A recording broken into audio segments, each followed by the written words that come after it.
our discussion today is about scrap quilts. So one of the things that people ask me a lot about is, what do I do with all these scraps? So I'm going to talk about a couple of things today. This is one of my favorite quilts to make if I've got some scraps laying around that I want to use. Two, if I want to spend the day sewing but not thinking. This is one of those quilts that you can work on and just not have to think about it that hard. Three, I made this quilt, I made this quilt at least 10 years ago. It's kind of the go-to quilt in our house to throw on the couch and watch movies with. Hence the stains that are all over it. Like, there's stains all over this quilt. It smells a little bit like the dog and my teenage son. But it's just one of those really cozy, comfy quilts. I'm going to show you how to do some really simple scrap patchwork. This block uses 6x6 2-inch squares. I'm going to give you an option for using 2.5-inch squares. I know that doesn't sound like a huge difference, but by the time you multiply the 1/2-inch difference between all of these rows, it's a lot. So if you use 2-inch squares, you need, what's 6 times 6? 36 squares if you use 2-inch squares. If you use 2.5-inch squares, you only need 16. So let me break down what this quilt is. This is patchwork. It's then got borders, sashing borders around this block. This is a solid piece that's the same size as that. That's it. Like, this is not a difficult quilt. It is the kind of thing that you can just sort of work on whenever you want to quilt, but you don't want to think. The beauty of a quilt like this is if you've got scraps laying around, it can almost be like a memory quilt.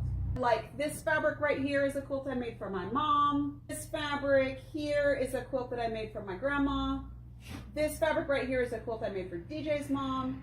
This is one of the ways that I like to organize my scraps. So when I'm going to work on a project, I take my stuff home, I get all my fabric from my local quilt shop, I bring it home, I wash it, I iron it, I prep it, I get ready to cut it. Then I cut up my whole quilt. I get it all ready to go. So for instance, for those of you that are doing traverse with me right now, this is my traverse kit. I've cut up what I need for each block, and then they're sorted in these bins. These little things slide in and out so you can write whatever it is you're working on. Hot tip,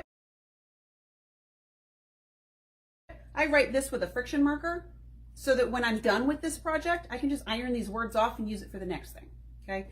I have these in like 3 different sizes. My scraps are in these big bins.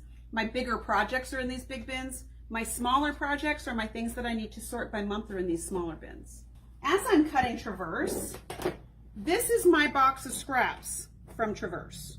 This is something I put together with the wrong fabric. I used the wrong colors. I made too many hats for triangles of this one and I didn't need them. So I throw every bit of whatever project I'm working on in a bin like this. So I have 2 bins, one that's got my whole pieces or my non-cut stuff, and then I've got a bin that's full of just stuff. So I do have a trash bin that has tiny bitty scraps in it. Then I have a laundry bin that's under my table. So bigger pieces get chucked into this laundry bin. When I get to the end of a project, anything that's still salvage to salvage. So when I get to the end of Traverse, anything that's salvage to salvage that I can still cut 2.5-inch strips out of, I'm going to. Because then I can make jelly roll quilts. Or then I can make jelly roll rugs. So I'm going to make piles. I'm going to have a 2.5-inch strip pile, and I'm going to cut these all into 2.5-inch strips. Then I have other just random pieces. And then I'm going to see, obviously I can't cut a 2.5-inch strip out of this. I'm going to cut as many 5-inch squares as I can from this piece of fabric. And then from whatever's left, I'm going to cut as many 2.5-inch pieces. So what I do with these really weird pieces of fabric that I have left, I have a 2.5-inch Quilter Select ruler that's really nice for making those small ones. Sadly, Quilter Select doesn't make a 5-inch. They make a 5.5, but not a 5. So you can use anything you have that gets you to a 5-inch square. I'm going to use my 6.5 or my 6x12 because my 6x12 is my go-to ruler. It never leaves my table. I use it for almost everything. I'm going to lay my ruler on here. I'm going to make sure that my 5-inch line touches fabric. And then if I can get the 10-inch line to touch fabric, cool, but I can't. So I'm going to I'm going to scoot this down so that my ruler is on fabric and my 5-inch line is on fabric. I'm going to cut that bit off the side and cut that off the top. I'm going to turn this around. Then I'm going to line up my 5-inch line on my fresh cut piece here.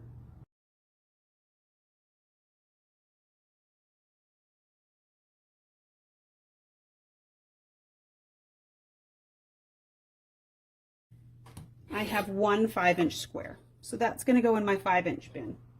Then I know that this is 5 inches from here to here, so I can line up my 2.5-inch line on my fresh cut line, and I can cut that off. Then if I turn it this way and I use my 2.5-inch line again, I've got two 2.5-inch squares. So I'm going to cut off this extra stuff over here that's really hard to sew on, just so that when I go into my crumb stash and I want to make a crumb quilt, I don't have to do any prep work now. My 5-inch bin, I'm going to put that one in there, and I'm going to put my crumbs in this bin. So what I have left here, these are crumbs. So anything that's in here is smaller than 2.5 inches. Then I have a box that has 5-inch squares in it. And then I have a bin that has 2.5-inch squares in it. So if you want to make the scrap quilt we're talking about right now, it's like I made this today. I have 2.5-inch squares. I went into my 2.5-inch bin. I pulled out 16 squares that are not the same. I just pulled out any random 16 squares. If the idea of just sewing random crap together makes you itchy, so pull out blue squares and red squares and orange squares and whatever you want to do. There was no rhyme or reason to this. I pulled out 16 squares that did not match. That's it. Okay? This makes an 8.5-inch block, or if you do 2-inch squares, you need 36 of them. Still makes an 8.5-inch block. Okay, so I've got my 16 squares. I'm just going to pick them up willy-nilly and sew them together. We're going to chain piece all of this. I've got my 1/4-inch piecing foot on.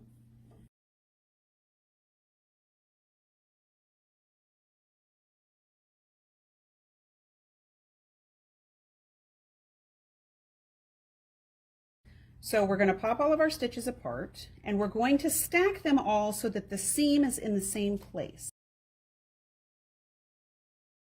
All my blocks are stacked here with the seam this direction. I'm going to set my seam and then press them, and I'm going to stack them all exactly the same. I'm going to pick one up, flip it over, match it up here, and sew it.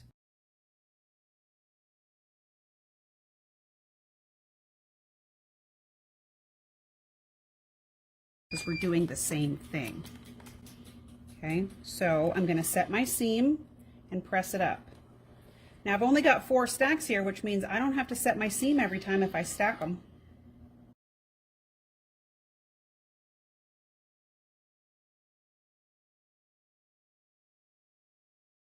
And if I do the same thing, if I pick the block up and I flip it over and I put them together like that, now my seams go opposite directions. So if you get in the habit of pressing them the same way and flipping them the same way, you really don't have to think about this, which means you don't have to pin this even if you don't want to.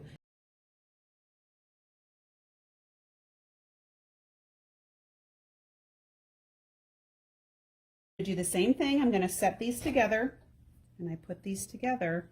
These seams are going to nest also.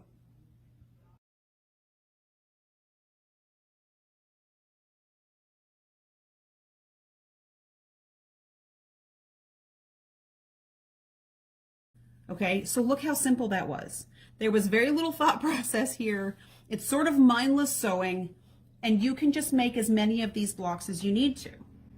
So in that quilt, the one I showed you to begin with, there's 3, 6, 9, 12, 14, 16, there's 18 blocks there that are patchworked.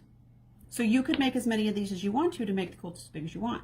If you're not going to cut your scraps into 2.5, you're going to cut them into 2. You just need more blocks.